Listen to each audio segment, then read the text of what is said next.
make them believe that the ballet is real. When Jesus comes to heal a heart, Eyes must tell the story. he takes away the world's sting. Next on Journey.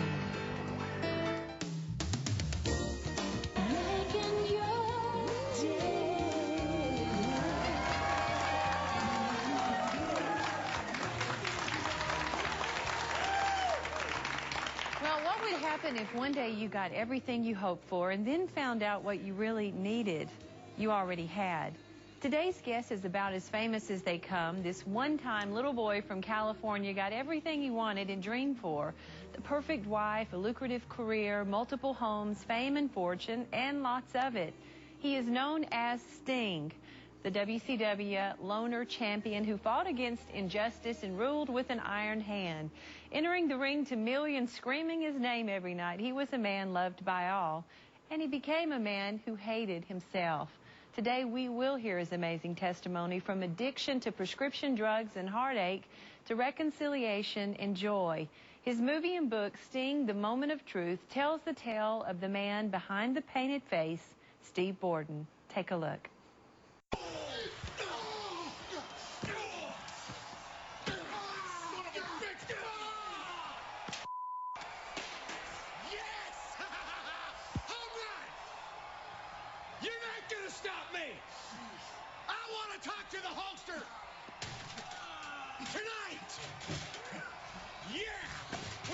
Chat. Remember, the only thing that's for sure about Sting... never mind.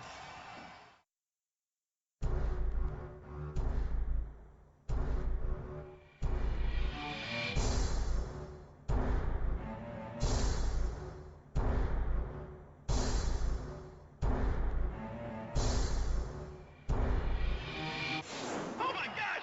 So close! He kicked out! He kicked out! He kicked out!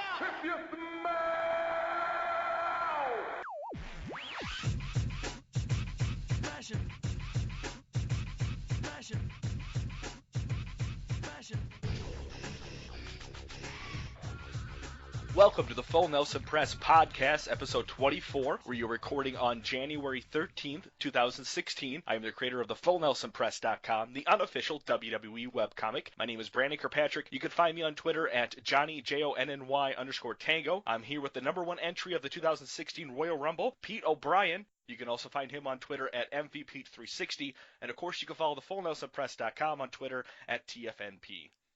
Pete, how you doing? Could you imagine if I got called out at number one? Oh my God. And I would win too. I would actually be happy because I picked number one as the winner of the Rumble, so I would be totally happy with you winning it, but you wouldn't. Yeah, it would definitely be the biggest shock thing. I would definitely get the oh my God slamming. All right. So you're number one in the pick. Who do you think would be number two that would come out? Who have I dogged the worst? Oh, if Undertaker just came out. If Undertaker came out, I'd hold a middle finger up during his whole entrance. That scene where he just kills Maven, that would be you. Right? I don't care. I'd still have my middle finger up the whole entrance, which would be a good hour. You would be the only one chanting boring in the ring. Yeah, right? I'll be like, boring, CM Punk. Right when he started coming out. So I normally don't do this, but there's this murder documentary out there, and I just want our listeners, if they can, to watch it. It's called Sheamus versus Brock Lesnar at Houston 2016. It's a horrific video, but it's an awesome match. Did you see this video? Oh, I watched it. It's so good. And Sheamus is not a small guy, but Brock Lesnar is huge. Yeah. He is huge. Sheamus put up a fight. There was some really good back and forth between the two, I would say. Absolutely. Today on the podcast, we're going to talk about King. He turns heel. Roman versus anyone not named Roman. WWE gets New Japan Pro Wrestling stars. Daniel Bryan is a real-life B-plus player. And could the Bullet Club be coming to the WWE?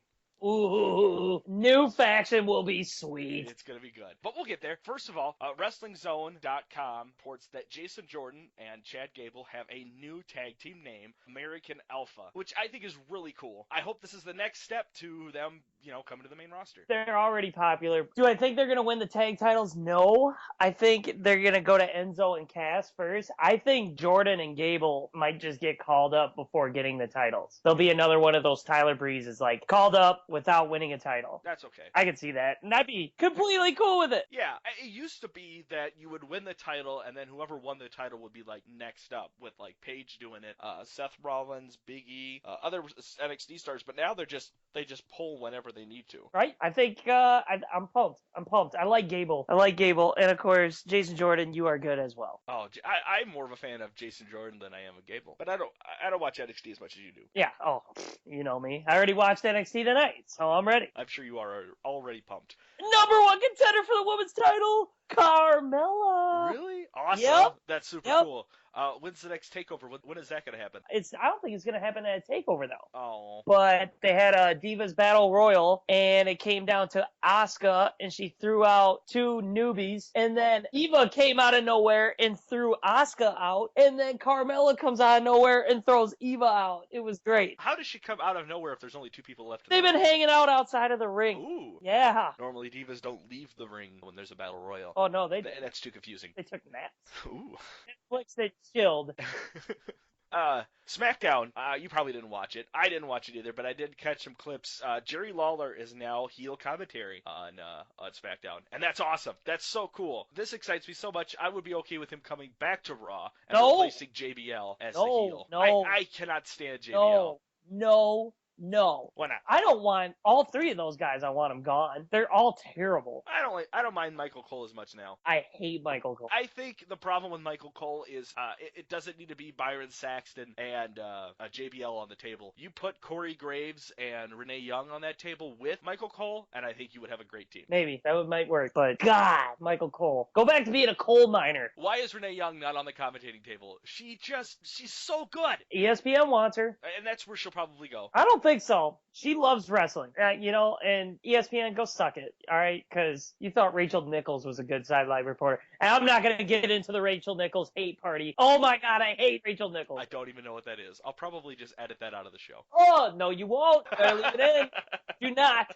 Folks, if he edits that out, that's terrible. You'll just keep on bringing it up throughout the show so I can't edit Rachel Nichols. Rachel Nichols.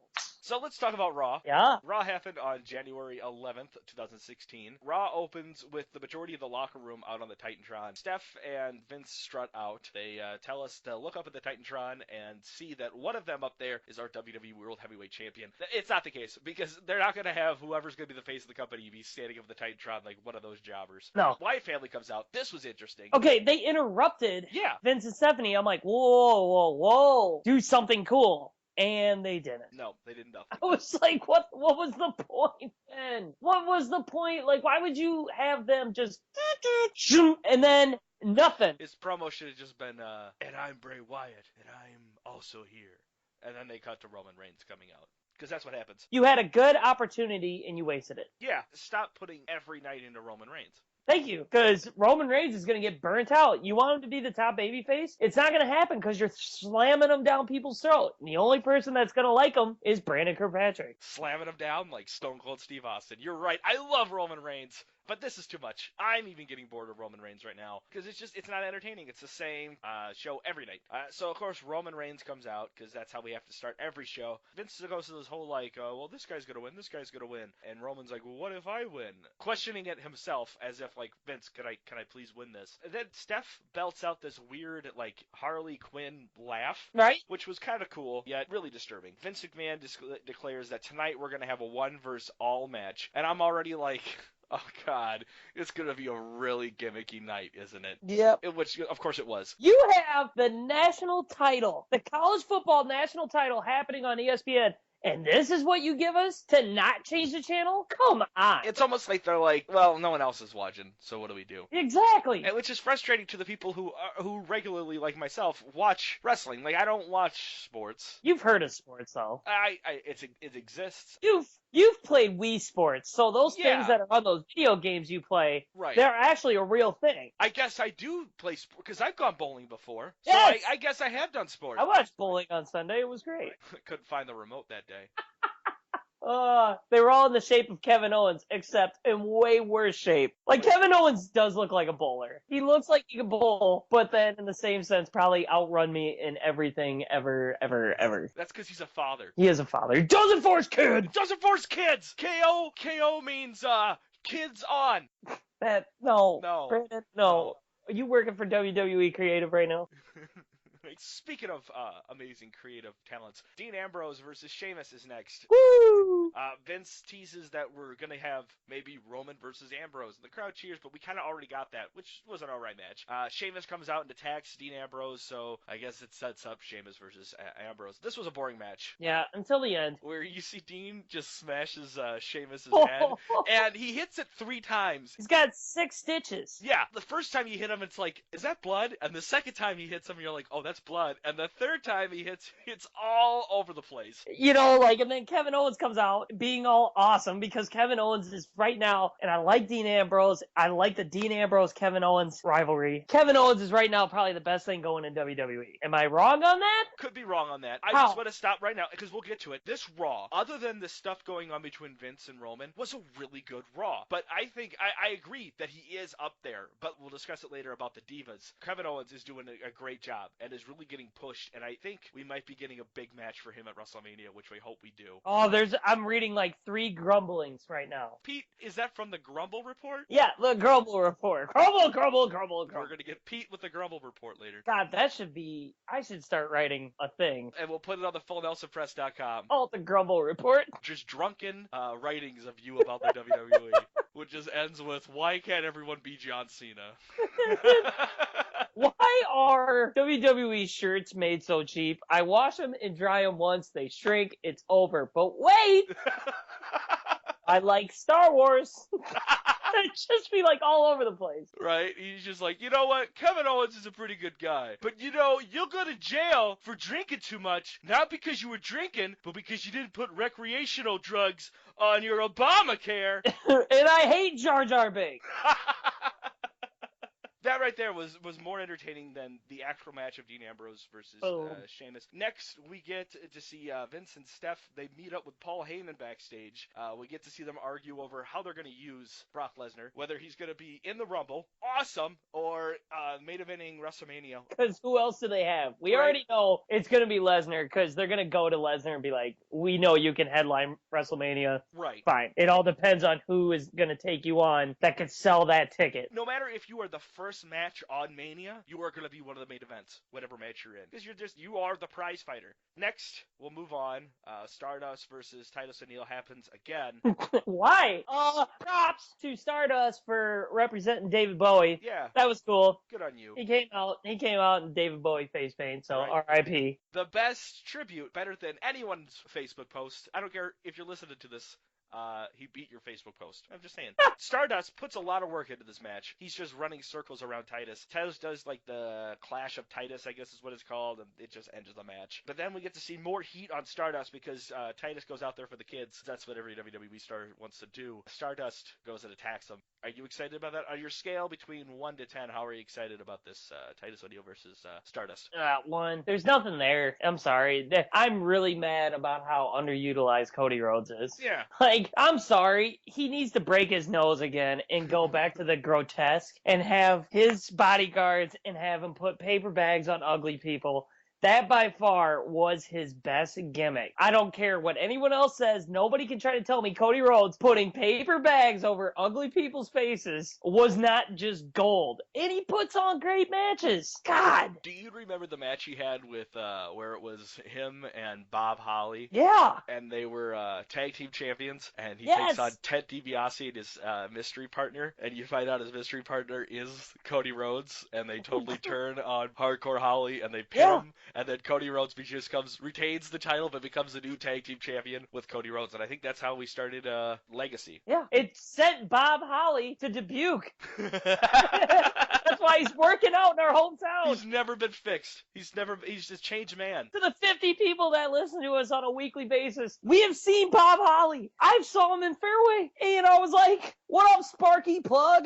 He did not like that. Don't say that to him. I think I would run. If I saw him in a general store, I'm like, I know where this is going. I'm out of here. Yeah. I'd shit a brick if I saw him in Aldi's. He's hardcore, man. One thing I will say, though, about Stardust, I liked him with the Ascension. If they're trying to build up factions, why is that not an awesome faction right now? The Cosmic Wasteland would be a really good faction. But now it looks like they sent the Ascension back down to NXT to try to get their characters going, because they're over in NXT. Of course they are. They go down there and the crowd loves them. For some reason, WWE fans hate them. Yeah. They're good in the ring. They're a good tag team. But WWE their fans just turned such a mean face towards them because they sort of look like, who was it? Legion of Doom. You know? And everyone's like, oh, Legion of Doom ripoff. They didn't do that. That's all the freaking writers being dumb. That's not them. Knowing them. They're going to keep him down in NXT, let's say, through Mania. I can see that. They bring him back up in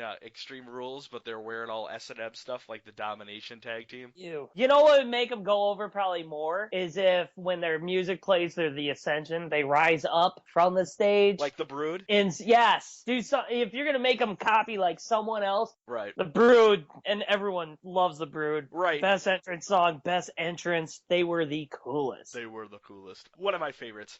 I just you don't even have to send it back to NXT. Just let them win a couple fucking matches. Make them look like they're big and tough like they are. And they'll sell the t-shirts you want them to sell. Good job, writers. So now Stardust is dealing with Titus O'Neil. Right? Doing nothing. Setting up for WrestleMania. Hopefully we'll get Stardust versus Goldust, but probably not. No, they won't do that for some freaking reason. No. People would be pumped about that. Right. And it'll be poor Stardust. He'll be in the pre-show versus the breakout start of the year, Adrian Neville. Yep. Next, we get Chris Jericho. He comes out to do the highlight reel. Ugh. He goes on to tell about how, I have to say, I am, other than your hate of ICP, I am a fan of Chris Jericho, but this was really a low point. I'm starting to say I was a fan of Jericho. Okay. He has changed into this fool. Oh, come on. It was one bad promo. He's had two bad promos. Okay, so the thing he did with Roman Reigns and Dean Ambrose, that was stupid too. So three. That's the two. Highlight reel was terrible. Don't even try to say I'm not defending him on this one. This was really bad. Maybe he's just having an off night. Maybe the writers are just being terrible and won't let Jericho be Jericho. I think you're right, because I do feel like maybe he's just got some shackles on or something like that. Felt like it was very scripted. It was very scripted. Whatever happened to Chris Jericho putting a flat-chested Stephanie McMahon versus implanted boob Stephanie McMahon? Well, her husband took over the company. So what? Come on. Things Jericho did. Jericho was awesome. His list of 1,001 moves was genius. His making fun of Goldberg was genius. And in the WWE, he had so many good things. And now he's back, and we're in this era where you can't say but you can say booty or rootooty booty. And it was stupid. And I'm glad the fans have smartened up and said, you know what, this is dumb. That's why we like Kevin Owens. He hates everybody, and he just murders. Right. So this segment doesn't improve at all, because the New Day come out, because I guess they are feuding with Chris Jericho, which on paper, this should be like, oh, that's going to be fucking cool, but it's not. It just doesn't come out right. They bicker back and forth until the Usos come out, and then instead of having the Usos with Chris Jericho versus the New Day, we're getting Big E and Kofi Kingston with Xavier Woods ringside versus the Usos with Chris Jericho ringside. Yep, right when I saw that, I was like, oh, well, Alabama and Clemson are putting on a show, because WWE sure as hell isn't. So Usos win that one. Good for them. Then we have JBL comes out and inducts the first WWE Hall of Fame class of 2016. The first inductee, Sting.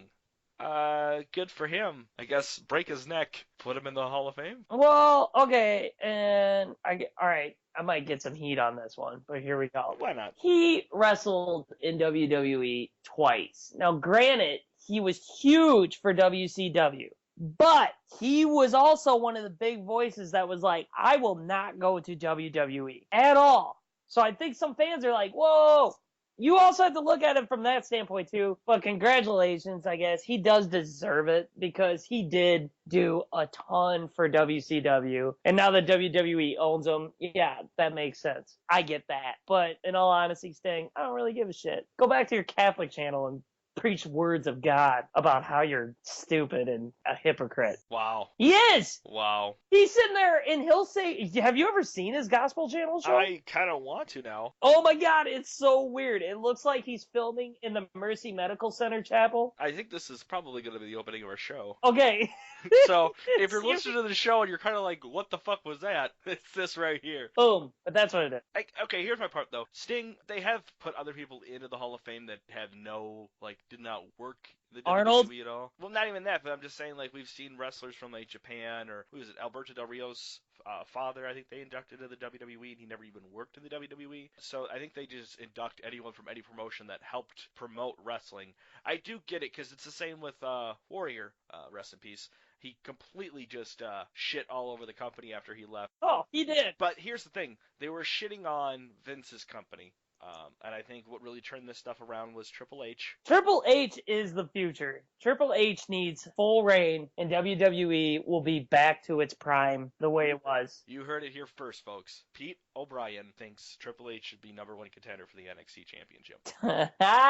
When actually, he's coming back at the Rumble and becoming WWE World Heavyweight Champion again. I'm just saying, Triple H just needs to run the damn company so we can get good wrestling and good stories again. Moving on, we get one of the main events of the night. The Wyatt family versus the Social Outcasts. What? Right? This is so cool. I liked it. I liked how the Social Outcasts came out to take on the Wyatt family, and they just laugh at them. Yeah. My families are just like, what? Oh, can I just say how close we were to Bray Wyatt and Bo Dallas being in the ring together at the same time? So close. Hoping for it. Yeah, that's what I was hoping for too. It would have been great. Oh, would it have been awesome if you turned? Yeah. Just turned on the Social Outcasts. I mean, really, they could just pick someone else up. Yeah, that could be Ryback. Right, or Stardust. I think, seriously, though, the Social Outcasts, you could add Ryback to that. No, don't hurt the Social Outcasts. No, because then he could just show up with his leather coat.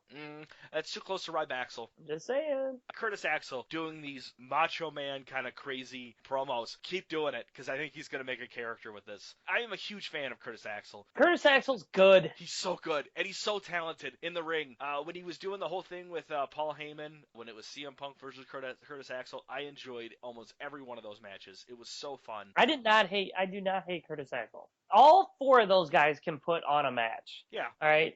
So I think we are going to look at the new Job Squad, like, basically. I think they're going to become that, but who cares? If they can get airtime and they can do it right and they can do it entertainingly, like, you know, I'm waiting for when R-Truth comes out with them. And they look at him and they're like, you're not in our group. And R-Truth goes, I'm not. And then he just leaves. Like, that's what I'm waiting for, too. Well, think of the original Job Squad was Al Snow, the Blue Meanie, which is one of my all-time favorites, and I think Bob Holly, he was in that, and I think some other people were in there. Gilbert was another one, and I think there was maybe some more, but those are the ones I could really remember. But Al Snow and Bob Holly both still had great careers without worrying about being in the Job Squad too much. Well, it also helped that there was another belt called the Hardcore title. That's true. If they did not have the Hardcore title, would you really know who Al Snow and Bob Holly are? No.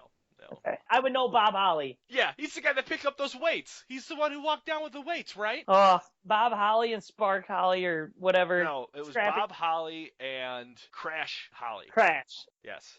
And then there was the sister, Molly Holly. Oh, she was a delight. And then she went bald and went completely crazy. Yeah, she went nuts though. Did she actually go crazy?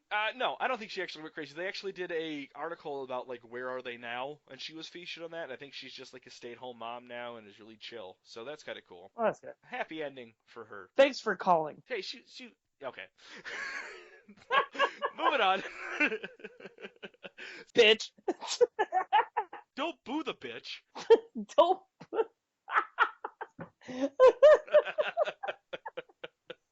Okay, come on, we got focus. Okay, right? We got listeners. We got listeners. They know. All right, so the Wyatt family pretty much dominates this. I mean Wyatt family. I mean just Braun Strowman just stands there like a beast and just takes everything except for. Adam Rose was the one that got him going for a little bit, and you're like, whoa, Adam Rose, getting a push. But they were fast. They were fast tagging in and out. It was very fluid. I'm excited about this. I'd like to see more, I don't know, maybe changing everyone's attire so they match a little bit more other than a $20 t-shirt. Yeah. make them kind of stand out more. I'm one of those people that it's like, if you're part of a faction, let's fucking dress like one. Yep, I am too. I think that makes sense. Then the Wyatt families, like, they beat up the Social Outcasts, and then Ryback comes out. Right? Which threw me off. Like, that's why I was like, Ryback could join them. He could put on a fucking coat and jeans and wear that t-shirt and be like the muscle of the group. So like, everyone's like, yeah, we're the Social Outcasts, you suck. And then they always run and hide behind Ryback. That would be good. I like that a lot. What got me in the loop was I was prepared for the Social Outcasts to turn on Ryback, and that didn't happen. So I don't know if that means like this is like an official kind of face faction, or does this just mean that creative is not putting any effort into making them anything, just whatever they need to be them? So at the Royal Rumble, there's going to be a square off between the Wyatt family and the Social Outcasts with Ryback. I hope so. And then Bo Dallas turns on him, joins the Wyatts. Not even. Ryback heel turns and takes out both Social Outcasts. But no, he takes out Social Outcasts, but then gets fucked over by the Wyatt family and gets knocked out. Moving on. So now we get Kalisto versus Alberto Del Rio for the United States Championship. Kind of cool. They were kind of building this up throughout all of Raw, which is cool to see Kalisto finally getting that singles run that we've been kind of talking about. We get a mangy Alberto Del Rio come out. Talk about how he killed John Cena. Alberto Del Rio, do something about your fucking hair, man. It looks like you're trying to style maybe like 3 different haircuts just to hide one bald spot. I'll just get a new finisher. Del Rio, you're good. You're good in the ring. I like the cross arm breaker. Or I like that super kick that you did twice. Just, you know what? Just give him a DDT kind of move. You know, just give him like that and he'd be done. But no, you gotta keep changing it up every week. So this match had a very slow start, I thought, but it did pick up. Del Rio, though, I will say, looks incredibly stiff in the ring. Looks like every move he does hurts. And I don't know if it's just he getting angry or it's just his style, but I kind of dig it. Did you see that the finish, though, where Kalisto reverses the German suplex into that Hurricanrana like DDT kind of thing? Yeah. That was so fucking awesome. Yeah, that was sweet. To have Kalisto win it was awesome. Yes. So cool. That threw me for, I was like, what? I was on the phone. Pete, you're pretty quiet right now, and my jaw was like, did Kalisto just win this? Yeah. Are you serious? So cool. I did not expect this to happen. I thought he was going to get fucked over, and then we'd see it at the Rumble. Little spoiler alert, though, for you here. SmackDown is coming out, so you might listen to this before SmackDown. If that's the case, just fast forward a little bit, but, I mean, what's it really matter? Kalisto has already lost the United States Championship back to Alberto Del Rio. What? Yes. Why? I don't know. They had a rematch at SmackDown, and he won it back. All right, so that's dumb. That's why I didn't want to talk about it too much. Do you think it's because maybe he was supposed to kick out? No, I think this is just setting up because the story is more important than the title. They're probably just setting this up for another match at the Royal Rumble. Why? I don't know. You don't need a lot of matches at the Rumble. You just need the Rumble. You just need the Rumble, right? Make it 3 hours. I don't care. Give us 40 people again. That was so cool when they did that. And I'd be completely cool with that. Right. But the roster is so thin right now. But you could have so many NXT people come up. They're gonna have to. Dude, I'm hoping Finn Balor pops up. If WWE is gonna push someone right now, it's Balor. Yeah, let's get through Raw. This is a fun part, though. This was where things really picked up for me. This is the highlight of Raw for me. JoJo interviews Charlotte and Ric Flair about their actions last week. Charlotte tells JoJo that she beat Becky fair and square. I like that. I don't think I've heard that one before.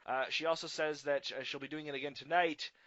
And that she'll have to do it when she defends her title against Becky Lynch at the Royal Rumble. This was actually a really good promo. I think Charlotte's best promo ever. Because she's a good heel. Yes, she is. She's learned from her dad that she knows how to be that snake. Like, she's watched her dad. Like, if you look at her, she's acting like her dad. I give her props. I like her as a heel. I don't like her as a face. I like her as a heel. Stay that way forever. So next we're going to get Brie Bella versus Charlotte, which I was kind of disappointed about because I really enjoyed the promo. I was sucked in.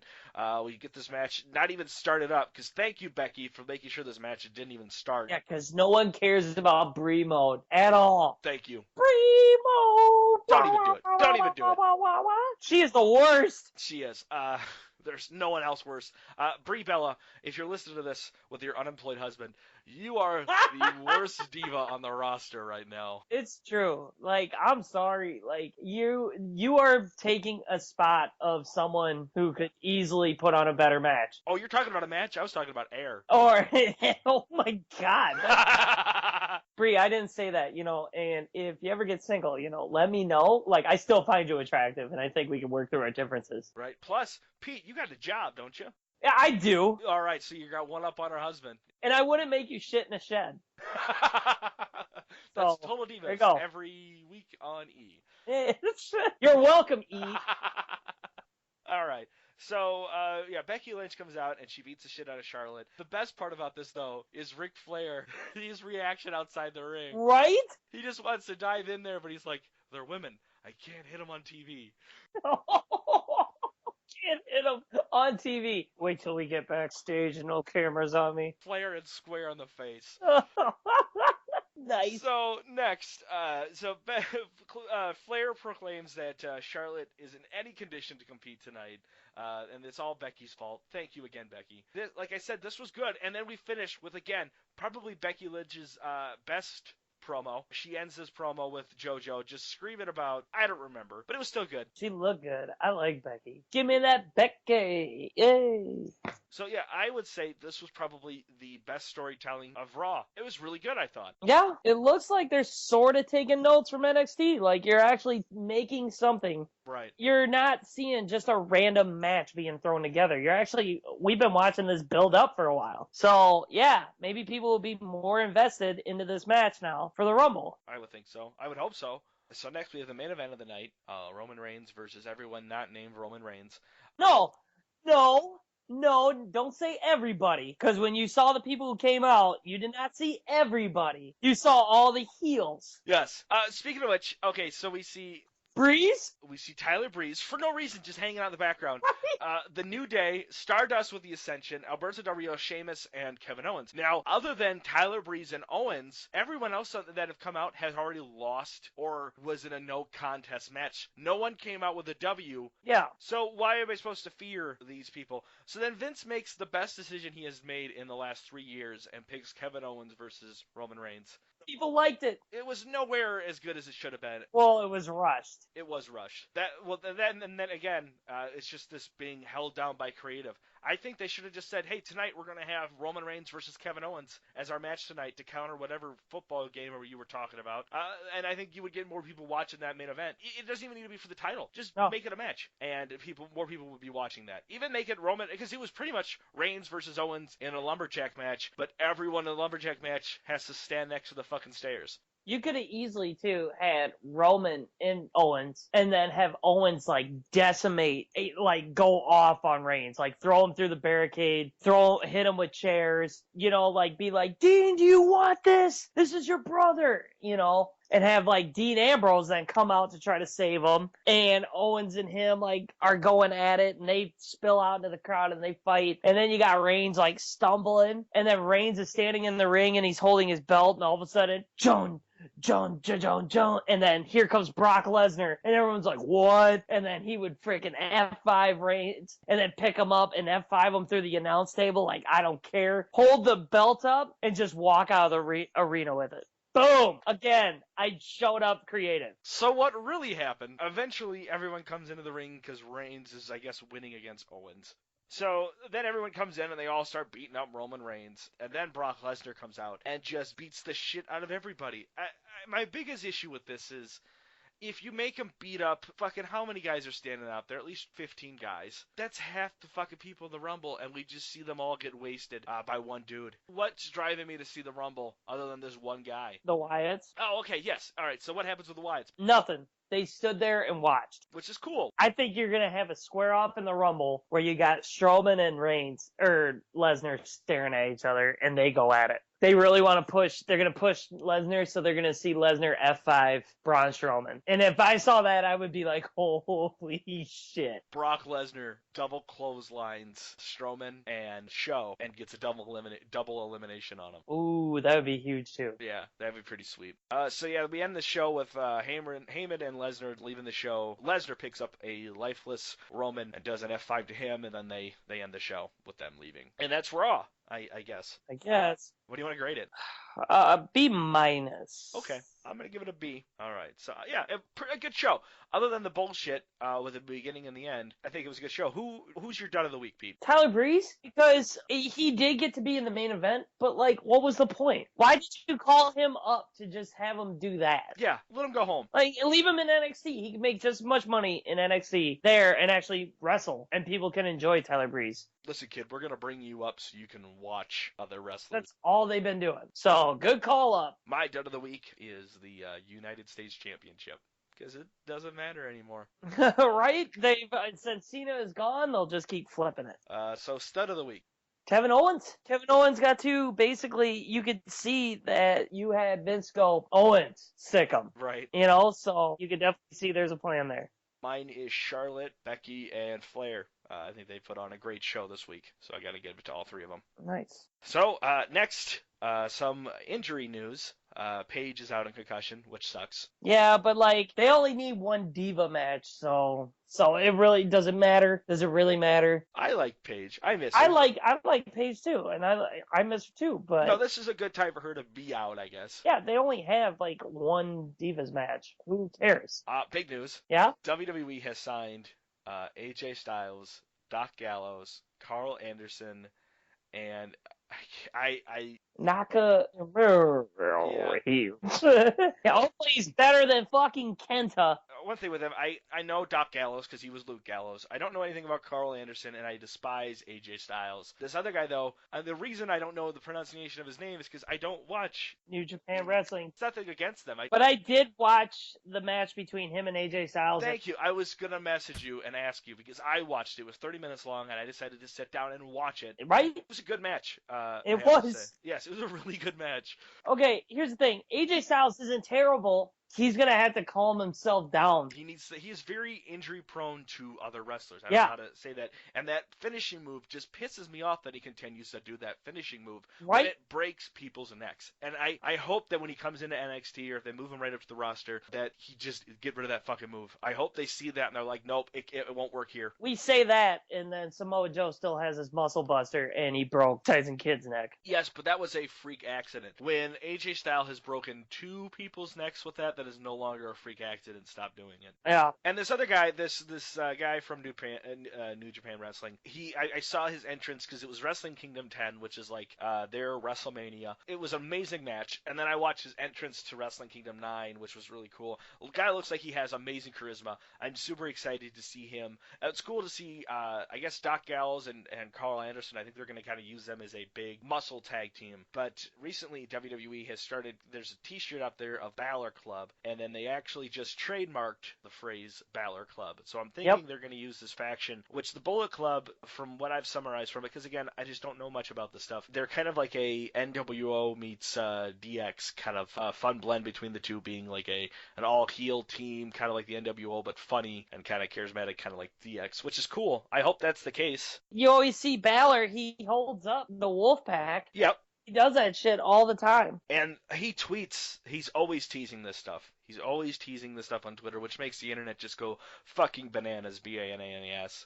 I'm just saying, if this is the time to call up somebody from NXT with all the injuries, you have a huge gap right now. You have a huge void. Why not try it? You know, don't take the NXT belt off of Balor, but call him up. So with the Balor Club, I don't want it to be, I think it's too big to be debuting on NXT. I think this should be something that comes to the main roster. I'd love to see them like come up to the main roster and we see the Shield form back together. Get some really cool some factionitis out there.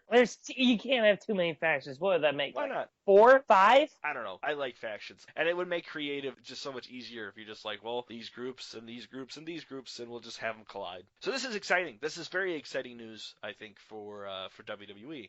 I don't know about AJ AJ Styles again, but I would accept giving him a second chance once I see his first match in either NXT or WWE. Oh, okay. So, NXT? Yeah, You want a quick rundown? absolutely. Okay, number 1, Sami Zayn comes out and does a great promo, interrupted by Samoa Joe, then who's interrupted by, the big dick, Baron Corbin. That should be his new name, the big dick. Because he's just an asshole. And after watching Breaking Ground, you're still a douche. But they are now going to be in a triple threat match for the number 1 contender for the NXT title. Oh, awesome. Right? Then there were these 2 newbies. I didn't really know them. Victor Ciampa. Gesundheit. He had a cool little arm breaker. That was neat. Then another jobber match is with Elias Sampson, the Drifter. So what's that gimmick? Okay, so he comes out. It's actually a cool gimmick. He comes out holding a guitar, and he has, like, these drifter, like... So he's a drifter. He's like an actual drifter. Okay. Yeah, but he doesn't use the guitar ever. Like, hit someone with the guitar. NXT's on a budget, man. He's trying to have this serious persona, but he's smiling throughout the whole time. It just doesn't come off right. So is he face or heel? I don't know. I think he's All right. heel, but yeah, no, I think it's hard to tell with NXT because they fucking cheer for anything. I think they're missing it. I think that this character is missing. Next up was Dash and Dawson versus the Ascension. Great match. Dawson and Dash won, so boom, great. That's fine. Then there was the Women's Royal Rumble to name the number 1 contender, and they gave each woman a little promo spot, which I thought was really cool. So even, you remember Noof? Yeah. She was in it. Really? And they gave her a little promo, and she failed, and she got eliminated really quick. Did they boo her? No. Emma is becoming a powerhouse. Emma and Asuka, I hope they do that match again. That's all I'm saying. Yeah.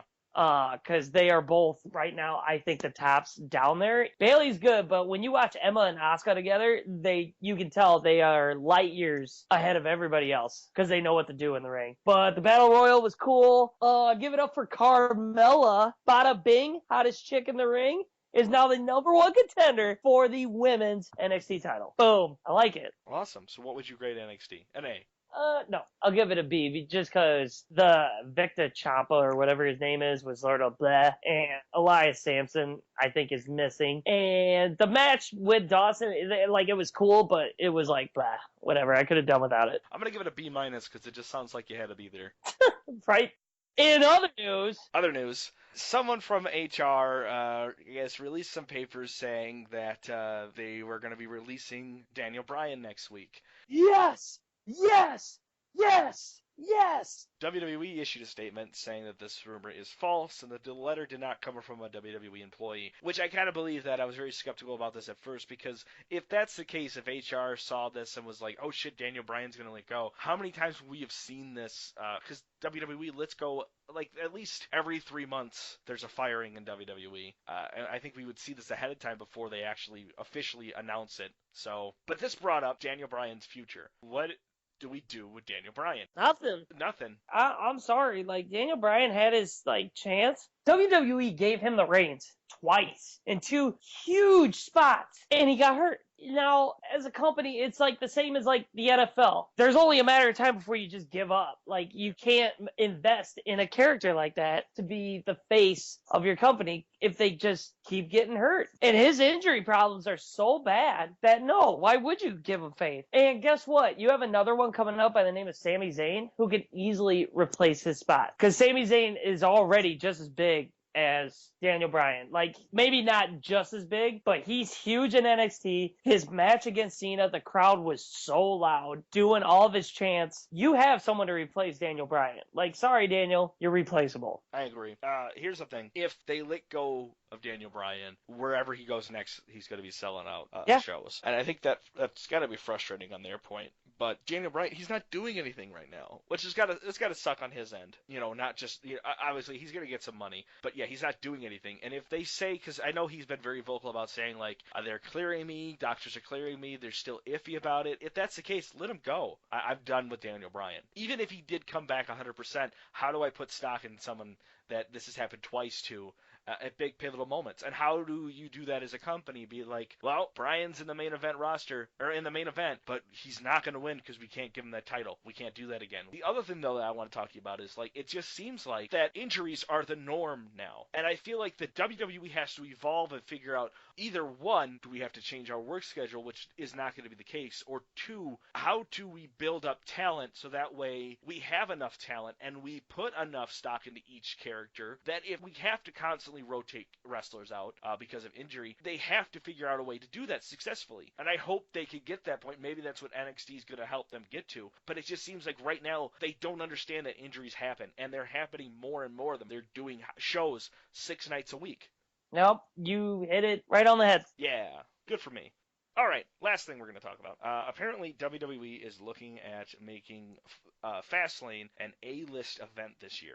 F4W Online reports that the finish of the 30-man Royal Rumble is already written in, and whatever they have planned is going to set up a big match on the February 21st edition of Fastlane.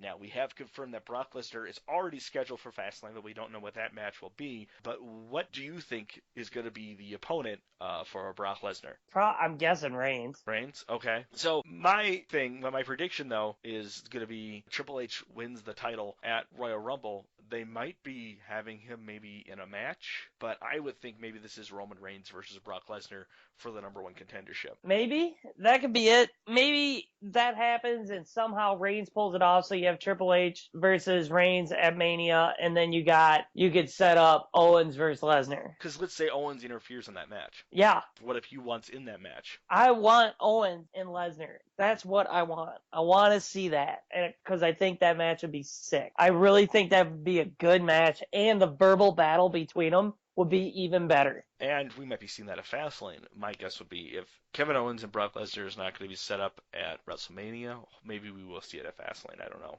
But this is exciting. Hopefully we get to see a good finish. I think next week we are going to be doing our Royal Rumble predictions. But before we get there, we have one last thing to go over. We are going to pick off 5 numbers each, total of 10 numbers, of who we think is going to be the winner of the Rumble. We picked off numbers last week. My numbers was number 1, number 30, number 10, number 5, and number 25. Yours was 13, 28, 19, 9, and 29. The winner of this is going to get a Blockbuster gift card, which is super exciting. Pete, what is going to be your first number? I already forgot the number. I'll tell you. I have them written down. So. Okay, so I'm going to say 6. 6 is a number we can use. I am going to go with 15. 22. All right. I will go with 23.